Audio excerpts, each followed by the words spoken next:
Hi, I'm Paul McGuire, and you're watching an update of the McGuire Report, a prophetic news analysis. Just today, there has been a series of very disturbing and some may believe positive events. First of all, we have the two women in New York City who allegedly are operatives of ISIS, or some media reports say Al-Qaeda. Whether they're ISIS or Al-Qaeda, or independent terrorist-minded people. The investigators will determine that, but they were cooking up, no pun intended, with a home pressure cooker, a bomb to detonate, a weapon of mass destruction. Now, any weapon of mass destruction going off in a place like Times Square could kill potentially hundreds of thousands of people, tens of thousands of people at minimum, depending upon what the bomb was constructed of. It could be a conventional explosive, but if it was mixed with radioactive materials, then it becomes a dirty bomb, and nuclear particles are then dispersed in the atmosphere of Manhattan. I warned about that in my book, Are You Ready?, in 2008, and that is still a threat here in the United States of America. The world seems to think that peace is on the horizon. They were cheering in a meeting in Europe as world leaders met, and President Obama announced a peace treaty with the nation of Iran that would prevent the development of nuclear weapons. Not the development of nuclear enrichment, which Iran is moving very aggressively towards, and they have facilities to do that, but according to this peace treaty between Iran and the rest of the world, they will stop the building of nuclear weapons. So there's a great deal of rejoicing, a great deal of congratulations being sent among world leaders, for they believe that they have brokered a peace deal. Now, we all want peace. I want peace. Nobody wants to see a nuclear war. So on one hand, we would applaud the efforts of President Obama and the administration for bringing about some kind of peace deal. And I think every American and European would be glad to think that maybe we have headed off a nuclear confrontation between Israel and Iran.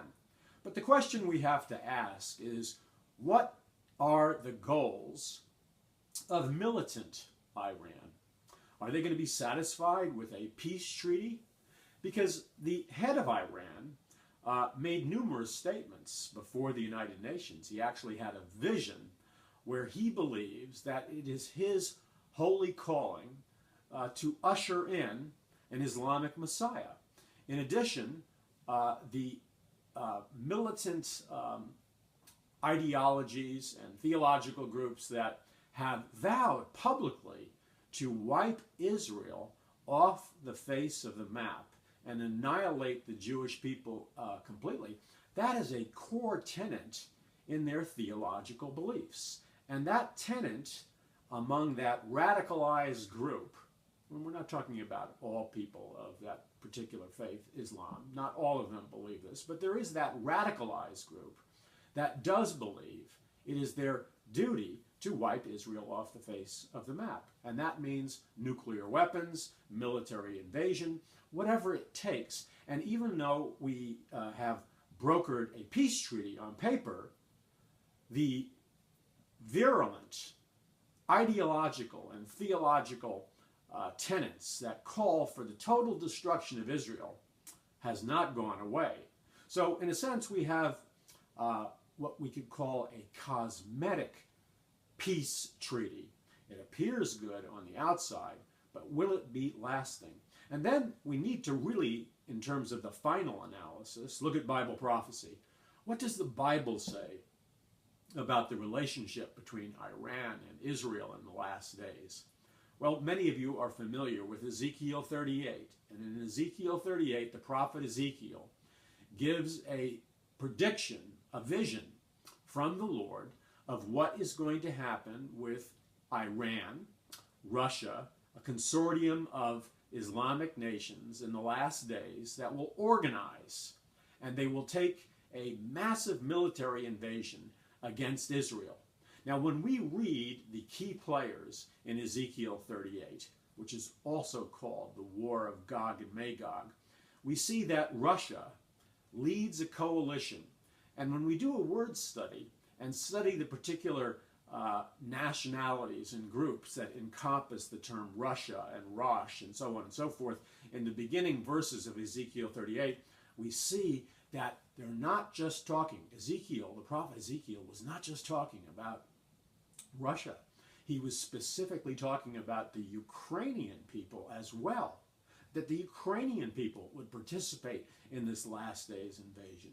And then it talks about Persia being a key leader in this invasion of Israel in the last days. Well, who was Persia? Persia, of course, is modern-day Iran. And then there's an alliance of militant Islamic nations.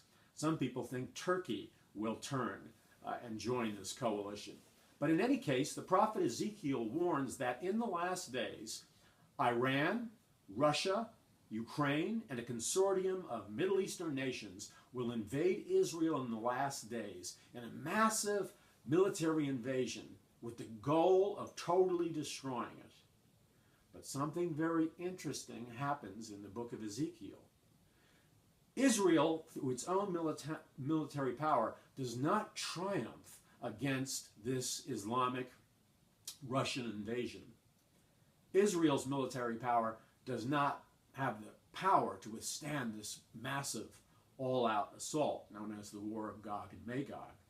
What we see happen in Ezekiel 38 is that the God of Abraham, Isaac, and Jacob, the God of the Bible, supernaturally intervenes against this massive army, and they are supernaturally destroyed by God. There's hailstones, there's all kinds of supernatural occurrences which testify to the fact that it's not Israel defending itself, but it's the God of Israel defeating its enemies.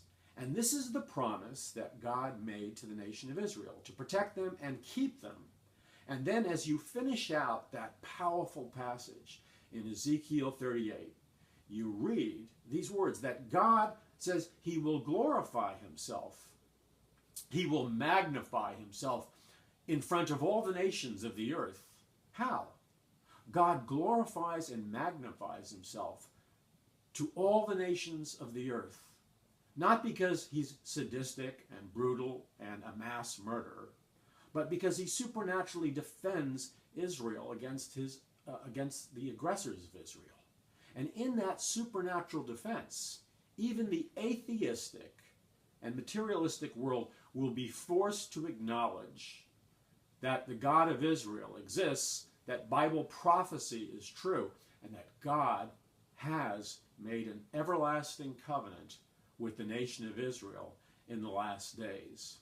I'm Paul McGuire. You're watching the Paul McGuire Prophetic Report. You can get more free information at the website, paulmcguire.us. And McGuire is M-C-G-U-I-R-E, paulmcguire.us. We have free videos, free teaching, free articles for you to read so that you can understand more about the relationship between God, Israel, the Middle East, Iran, Russia, and the contemporary current events that are emerging before our very eyes, telling us that the time is coming close for the Messiah to return.